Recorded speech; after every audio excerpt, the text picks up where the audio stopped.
Fala pessoal, bem-vindos a mais uma videoaula de Engenharia de Software do curso de Análise e Desenvolvimento de Sistemas. Hoje nós vamos falar sobre Engenharia de Requisitos, certo? Então, na aula passada nós vimos um pouquinho sobre o Manifesto Ágil, os autores, os criadores do Manifesto Ágil, os 12 princípios ágil, os 12 princípios do desenvolvimento ágil de software.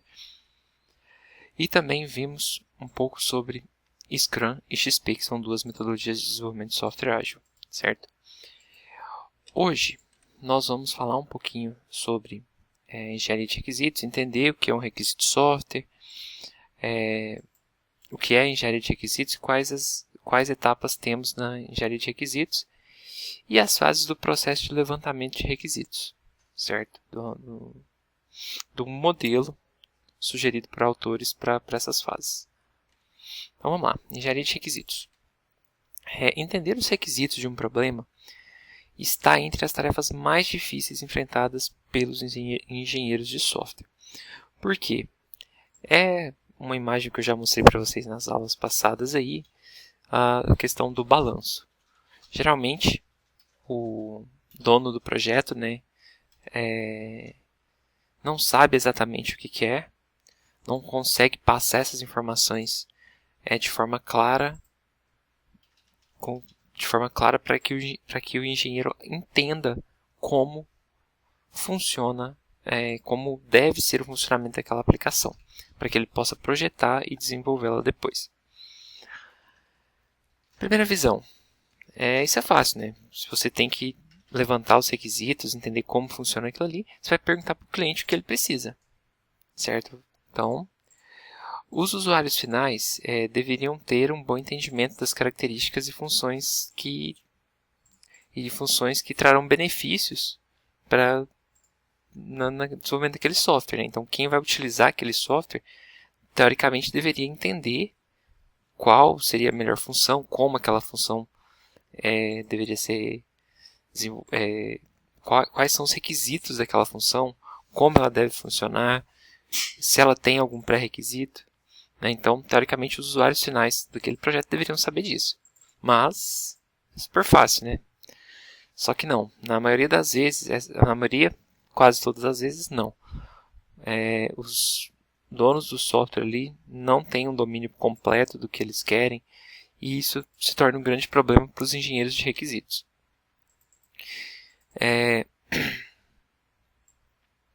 E mesmo que os usuários finais são explícitos quanto à sua necessidade, lá no final do projeto pode surgir uma nova necessidade e que precise de um novo ajuste nesse projeto.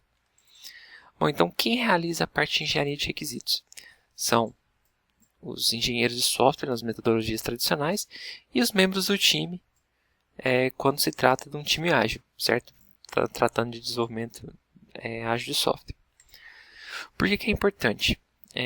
Para garantir que o software atenda a necessidade e resolva o problema do cliente, a gente precisa saber por completo o que ele precisa. Se a gente não sabe isso, a gente não tem uma bola de cristal para adivinhar, então a gente vai digamos assim, a chance daquele software não atender as expectativas do cliente vai aumentar a cada requisito que ele não tem bem definido, que a gente não consegue especificar bem detalhadamente. Vamos para as fases da engenharia de requisitos. É bem parecida com aquelas fases dos modelos prescritivos, com algumas mudanças, que é a concepção, levantamento, elaboração, negociação, especificação e validação. Vamos ver o que é cada uma delas aí depois.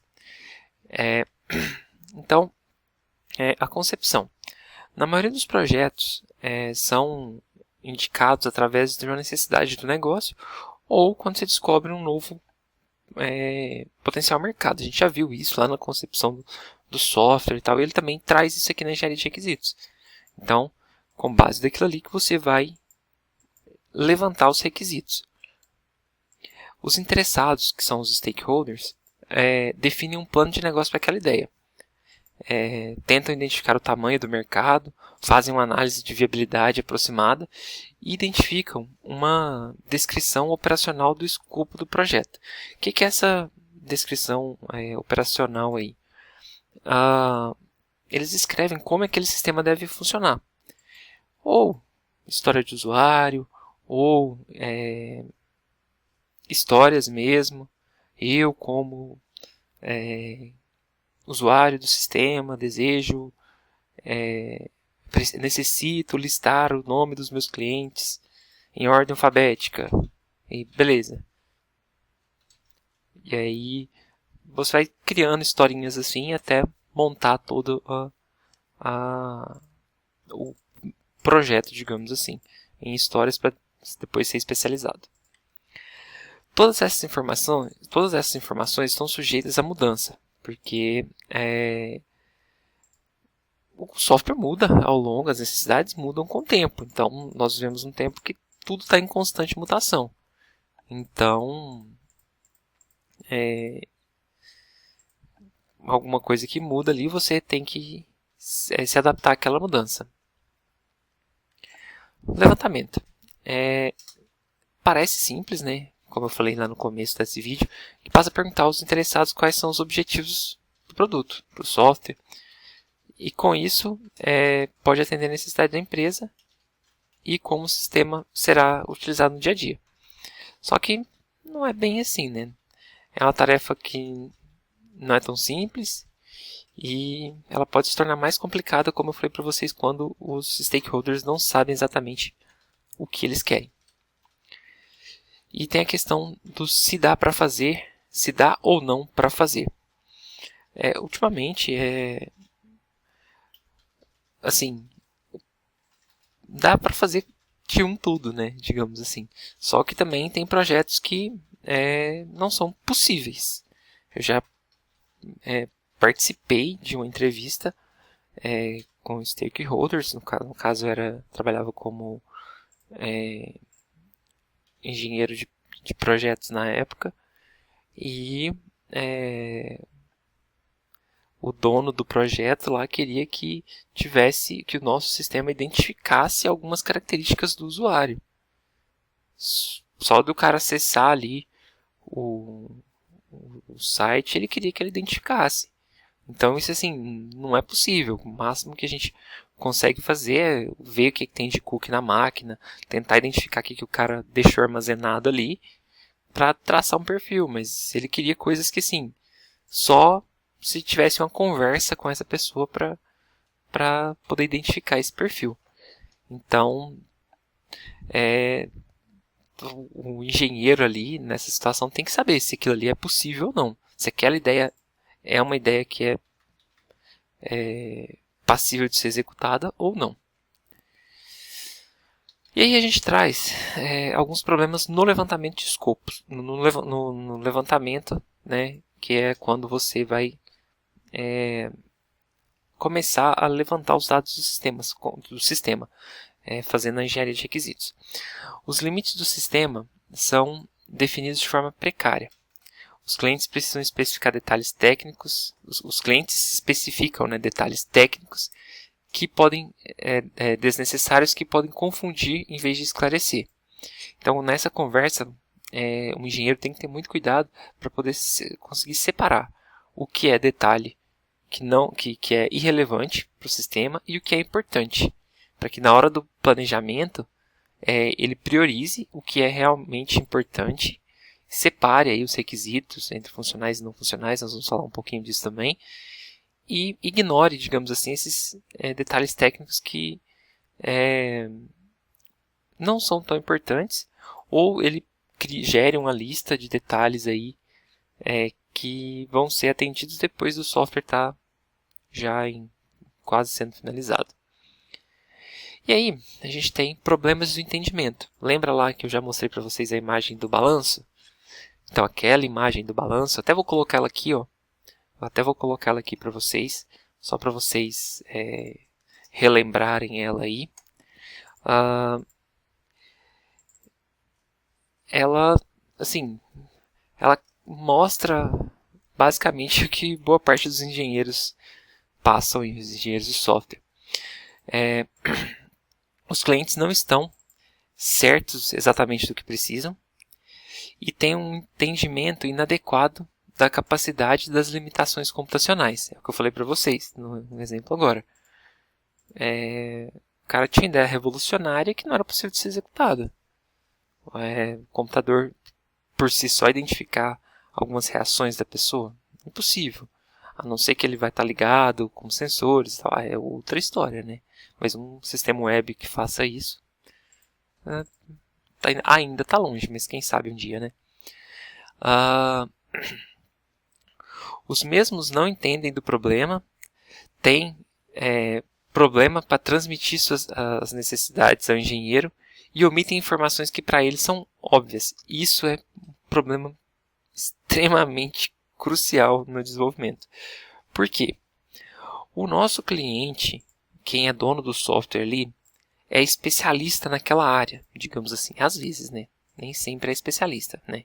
Mas, assim, ele entende bem do negócio dele. E aí, alguma coisa que para ele é óbvia, para nós não. Nós não somos especialistas. Vamos dar um exemplo aqui. Se eu vou desenvolver um software para a área contábil, o contador é especialista naquilo ali. Ele vai saber fazer todos os cálculos e tal, como funciona. Nós não. Nós somos desenvolvedores, programadores, engenheiros, testers, arquitetos de software. Não temos formação nenhuma nessa área. Assim, algumas pessoas, né, da área de computação possuem. A galera que cursou sistemas de informação geralmente, análise e desenvolvimento de sistemas, podem ser que tenha tido alguma disciplina na área de contabilidade. Mas não é todo mundo, e se foi uma disciplina ali, em um curso. Então, que não é focado na área. Então, nós não somos especialistas. Então, eles acreditam que para eles aquilo é tão óbvio que para nós também é. Então, nós, engenheiros, temos que saber lidar com essa situação e tentar identificar o máximo. E aí, agora vamos trabalhar com um problema de volatilidade. Os requisitos mudam ao longo do tempo. Isso é fato. Eu vou dar um exemplo que, assim, é atualíssimo. Nem sei se a palavra certa seria essa. Mas o Pix. O Pix veio para revolucionar. Os sistemas, até um determinado momento, os comércios eletrônicos, não precisavam do Pix. Você tinha que ter ali uma forma de receber por cartão de crédito ou boleto. O débito nem é utilizado muito assim, porque é complicado fazer débito no sistema, mas já tem. Então, o Pix veio para mudar tudo. Tanto que agora, se a sua empresa, se o seu site, se a sua empresa, se a sua padaria ali que tem um computador para emitir cupom fiscal, ou às vezes que nem tem um computador, todo jeito tem que ter agora. Atualmente não está dando para fugir disso aí. Mas tem aquela padaria lá do bairro que o pessoal emite a nota ali precariamente. Se você não recebe Pix, você está fora do mercado. E isso eu posso afirmar com toda certeza. Mercado Livre recebe Pix. Amazon ainda não, mas está quase. Você vai ali agora qualquer estabelecimento, médico, dentista, tudo gira em torno do Pix. Todos os sites aí, os e-commerce, estão se adaptando. Por quê? É uma nova necessidade que surgiu. Os requisitos mudaram. Antes você precisava ter cartão de crédito e boleto. O boleto já está ficando em desuso também. Mas agora você tem o Pix. E é um requisito que você, se você não tiver na sua empresa, no seu site, no seu ambiente de comércio ali, que você está fora do mercado. Então, como eu falei para vocês, os requisitos mudam, né? E isso assim, tem que ser avaliado, tem que ser adaptado para garantir a questão do desenvolvimento, certo? E você tem que ter digamos assim, o que foi alterado, todas as alterações sobre controle para garantir que os requisitos estão atuais. Então, fica essa dica aí. Mantenha todas as alterações que foram feitas, todas as atualizações que foram feitas, nos requisitos, você deve manter elas. Olha, o requisito anterior era esse, agora é esse. Então, nós vamos trabalhar com esse. Ah, mas lá atrás a gente começou a desenvolver isso, pensando nisso. Mas esse requisito já foi ultrapassado, ele está aqui, tem as características, então está tudo ali. Agora, nós vamos falar um pouquinho sobre a elaboração. As informações contidas nas fases anteriores são refinadas durante o processo de elaboração. O que é isso? Os engenheiros, os desenvolvedores vão refinar aqueles requisitos que foram listados e vão identificar, dentre eles, aspectos e os comportamentos das informações do software.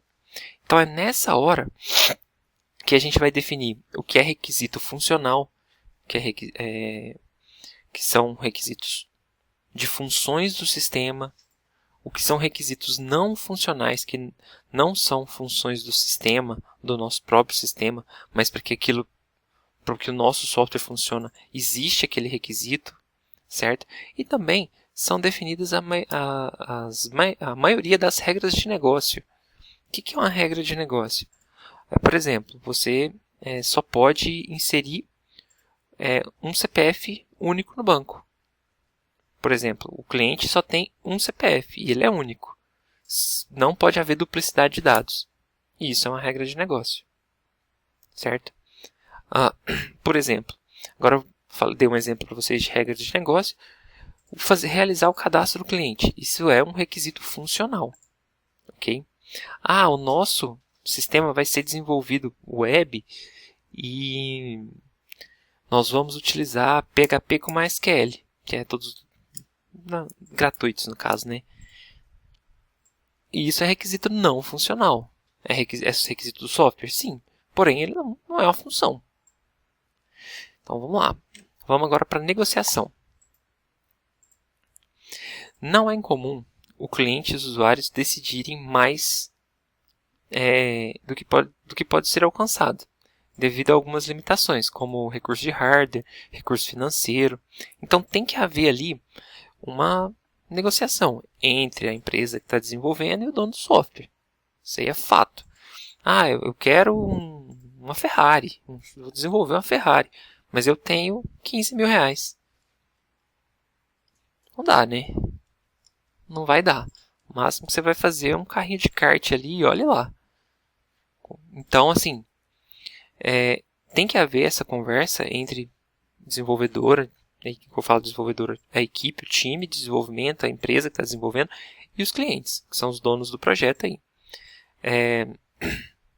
E nesse processo de negociação, quando peguem alguns pontos, por exemplo, algum recurso computacional, como eu já dei de exemplo para vocês aí no início desse vídeo, da avaliação do usuário pelo sistema web sem contato nenhum com o usuário, que esbarra num requisito computacional, né? Ou um recurso de hardware.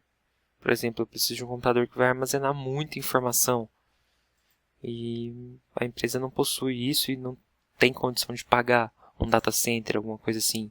Ou mesmo recurso financeiro, igual deu o exemplo da Ferrari e do kart. E isso vai ter que ser conversado entre empresa e cliente, né, dono do software, e eles ordenarem o que é importante, o que é mais importante. Principalmente quando é requisito computacional, não tem o que fazer. Ou dá ou não dá. Quando é requisito financeiro, recurso financeiro no caso, olha, dá para fazer isso com o valor que você tem.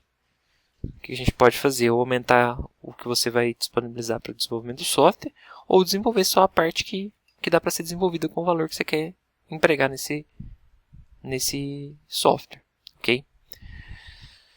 E, por fim, aí temos a especificação, né?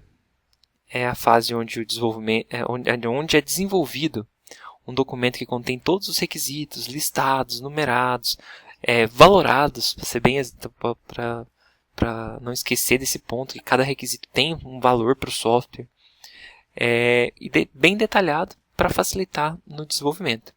Então, para mim, é a melhor parte do planejamento do software, essa parte de desenvolvimento com o cliente, de contato com o cliente não é a parte que me agrada, né? Eu, Denis, fazendo o papel de engenheiro de software. Eu gosto da especificação, eu gosto do levantamento, gosto de levantar o que é funcional, não funcional, colocar valor em cada requisito, então gosto dessa parte. Então, essa é a parte que ocorre a maior refinação e organização dos requisitos. E por fim, vem a parte da validação. Depois que ocorreu a especificação, pessoal, nós temos o desenvolvimento. Então, eles pegam todos esses requisitos, funcionais, não funcionais, regras de negócio, e começam o desenvolvimento do software. E depois, os requisitos aqui são usados para o desenvolvimento do software, depois está tudo detalhado. Aí tem a fase de validação, que é onde os requisitos levantados são avaliados para garantir que todos aqueles requisitos do software foram declarados corretamente e que os omissos e erros tenham sido detectados e corrigidos. Porque assim, pessoal, quando você vai colocar o software em produção, você tem que fazer uma análise de riscos, tem que pontuar o que pode dar errado naquele projeto e quanto isso impactaria naquele projeto. Então, assim, fazer essa análise, validar aqueles requisitos com o cliente é muito importante antes de você colocar ele ali em produção. Então, por isso tem essa fase de validação. Agora, vou trazer para vocês algumas fases do processo de levantamento de requisitos. Agora, vou fazer a parte, digamos assim, muito importante, né? Não dá para discutir, é uma parte extremamente importante, porém é a parte mais chata, que é a parte que você tem contato com o cliente ali e tem que fazer aquele levantamento, tentar entender o problema do seu cliente. Então, é uma parte um pouquinho mais chata, mas ela é de extrema importância. Então, vamos lá. Nessa parte, vamos discutir algumas etapas necessárias para estabelecer uma base de entendimento para os requisitos de software. Então, vamos lá. Primeira coisa, precisa identificar quem são os interessados no projeto. Certo? É definido como interessado no projeto qualquer um que vá se beneficiar, de certa forma, direta ou indireta, do sistema que está sendo desenvolvido. Certo? Então, todos que vão ser beneficiados pelo sistema, ele é obrigatoriamente um dos interessados. Bom, devemos gerar uma lista das pessoas que irão contribuir com sugestões à medida que os requisitos são obtidos. Por quê? Nem todos, pessoal, nem todos os interessados vão saber dar opinião em todas as partes do sistema. Certo? Então, por exemplo, estamos desenvolvendo um sistema contábil. Um contador, ele é especialista em parte de recursos humanos, por exemplo. E outro contador é especialista na área de tributação. Então, quando nós formos desenvolver a parte de tributação, nós estaremos em contato mais diretamente com esse contador que é especialista na área de tributação, para garantir que o software seja construído atendendo a maioria dos requisitos esperados por aquela organização. E por fim, essa lista deve crescer à medida que os interessados forem contatados, né? E será feita deve ser feita, né? São sugestões, mas essa pergunta aplica-se a todo o projeto. A seguinte pergunta: com quem mais você acha que eu deveria falar? Você pergunta, conversa com o cara, tira todas as dúvidas e pergunta para ele no final da entrevista. Olha, com quem mais você acha que eu deveria falar sobre esse projeto? Ou sobre essa função?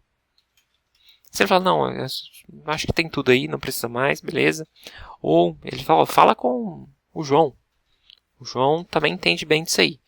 E aí você troca a ideia para poder refinar os requisitos. Você vai ter pontos de vista diferentes e vai poder especializar melhor os seus requisitos. Aí falando em pontos de vista, precisamos reconhecer os diversos pontos de vista, certo?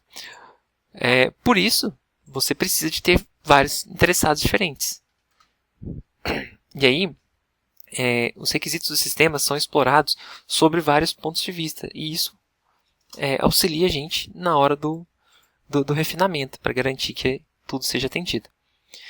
Deve-se classificar todas as informações de todos os interessados, inclusive os requisitos inconsistentes e conflitantes. Né? Você tem ali requisitos inconsistentes, são aqueles que não estão completos, não tem uma definição exata dele, e requisitos conflitantes. Vou dar um exemplo bem fora da caixinha mesmo aqui. Esse botão deve ser azul, e o outro, esse botão deve ser vermelho.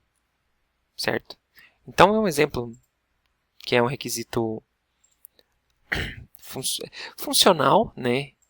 E também não funcional, porque o botão vai acionar alguma coisa ali, se torna uma função, e a cor do negócio não é funcional, né? Então, é um requisito não funcional. E aí, pode ser que esses requisitos sejam conflitantes. E aí, você vai ter que ajustar, negociar esses requisitos aí. E aí, geralmente tem algum que seja o tomador de decisões, que vai olhar ali, você vai consultar esse interessado que seja o tomador de decisões, para escolher a melhor forma que atende à necessidade. Trabalho em busca da colaboração. O trabalho do engenheiro de requisitos é identificar as áreas em comum, requisitos com os quais todos os interessados concordam, certo?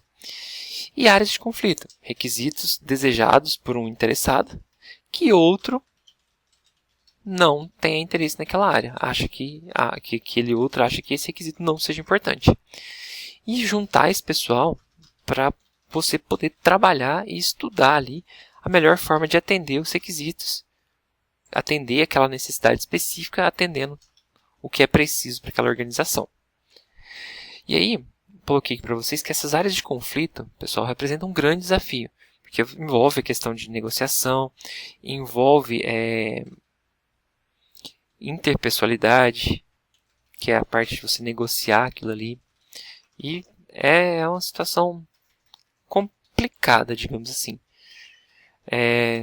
Você gerenciar conflitos ali, por mais que não seja algo que possa, digamos assim, elevar os ânimos, mas é complicado, não é algo tão simples assim. Tem que ter um bom jogo de cintura.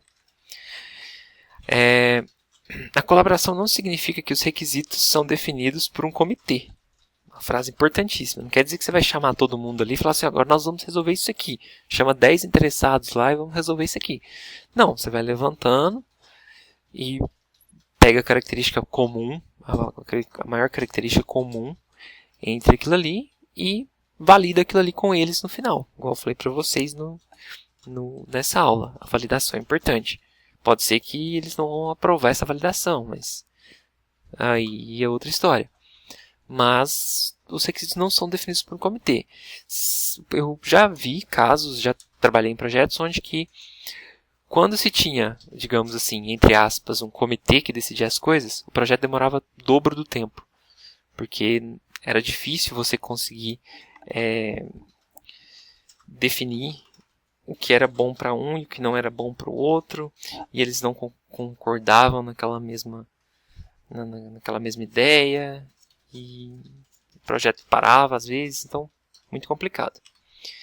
Em muitos casos, os interessados colaboram dando suas opiniões sobre os requisitos, mas podemos ter o chefe, que é o responsável por tomar a decisão final sobre quais requisitos serão cortados ou realizados, ou independente.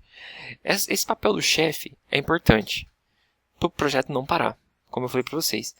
Se você pega aí um grupo de 5 pessoas e fala, olha, vocês vão ser responsáveis pela parte contábil do software da empresa. E eles começam a discutir e não entram num acordo. Nós precisamos continuar o projeto e precisamos desenvolver. Precisamos atender a necessidade deles, porém eles não entraram no acordo. Por isso o papel do vulgo chefe, onde que o chefe vai virar e falar assim, olha, eu escolho que seja dessa forma. Ele não pode usar o acho não, porque está desenvolvendo algo ali, né? Então, eu escolho que seja dessa forma. E aí ele corta o que for para ser cortado, ele define o que for para ser definido, certo? A gente sempre acredita que tem que ter digamos assim, que seja o dono master do projeto, digamos assim. E aí, trouxe aqui algumas perguntas para vocês. Já estamos chegando ao fim do nosso vídeo. São perguntas de níveis iniciais, né? Esse primeiro slide, com o objetivo de identificar o cliente e os interessados no projeto, benefícios e metas globais para aquele projeto. São perguntas básicas, olha só. Quem está por trás deste trabalho? Quem que está solicitando esse trabalho? Então ele vai falar qual que foi a ideia, quem que pensou nisso aí, e trazer esses dados. Quem irá utilizar essa solução? Quem irá trabalhar diretamente com o que está sendo desenvolvido aqui? Qual será o benefício econômico de uma solução bem sucedida para a sua empresa? Ou é só informatização, ou vou ganhar dinheiro, ou vou organizar os dados? O que traz de vantagem para a sua empresa? Há alguma outra fonte para a solução que você precisa? Por exemplo, eu preciso de um ERP. Beleza, vou contratar uma empresa para fazer um ERP. Não justifica, né? Quantos ERP tem no mercado aí que já faz aquilo ali, provavelmente muito melhor do que o que a gente vai gastar aí 2 anos, 3 anos, 10 anos desenvolvendo, porque as empresas já estão no mercado há mais de 10 anos. Então não justifica você reinventar a roda, né? Então a roda já está aí, você mais que pode fazer é pintar a roda. Mas vamos lá. Agora, perguntas de nível intermediário. Visa melhorar o entendimento do problema e que o cliente expresse suas percepções sobre a solução, sobre uma solução para os problemas que eles têm lá. Quais os benefícios serão atingidos através de uma solução bem-sucedida? Eu vou conseguir captar mais clientes, eu vou ganhar tempo, porque eu não vou ter que fazer isso manualmente. Eu vou ganhar dinheiro, porque tempo, se eu diminuo meu tempo de trabalho, tempo é dinheiro, isso é fato. Eu vou ganhar tempo para poder fazer outras coisas. Às vezes o dono da empresa trabalha 10 horas, 12 horas por dia. Vou passar a trabalhar 8, ganhar mais 4 horas para estar ali com o filho, com a esposa, praticando atividade física. Quais os problemas essa solução irá tratar? Aí já são, eu preciso resolver essa questão específica. Eu preciso fazer um lançamento de notas fiscais, as notas fiscais dos produtos que eu recebo no meu sistema, para depois eu poder encaminhar isso para a contabilidade, já informando o cálculo o sistema precisa fazer o cálculo do imposto que eu preciso pagar. Beleza. Você poderia descrever o ambiente de negócios em que a solução será usada? Olha, meu negócio é um negócio de computação, só que eu compro e vendo produtos, compro peças de computadores, insumos de computadores e realizo a revenda. E aí eu preciso da parte contábil para poder tocar o meu negócio. Restrições ou problemas de desempenho que afetam a maneira que a solução será abordada. Aí vem as questões aí, ó. É uma pessoa que não tem domínio do computador, por exemplo, ou de um smartphone, tablet que você vai utilizar naquela solução. Então, isso pode ser um problema. Ou talvez a pessoa não tenha conhecimento técnico para realizar aquele serviço. O cara da área contábil precisa realizar um serviço na área da computação, que é manipular o computador.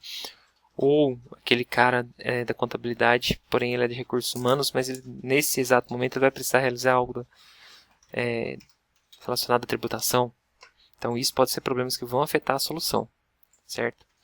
E por fim, como perguntas finais, trouxe 5 perguntas para vocês, concentra na eficácia da atividade da comunicação em si, para verificar se a comunicação feita com os stakeholders, que são os interessados, que podem ser o product owner, são os donos do projeto aí, foi eficaz.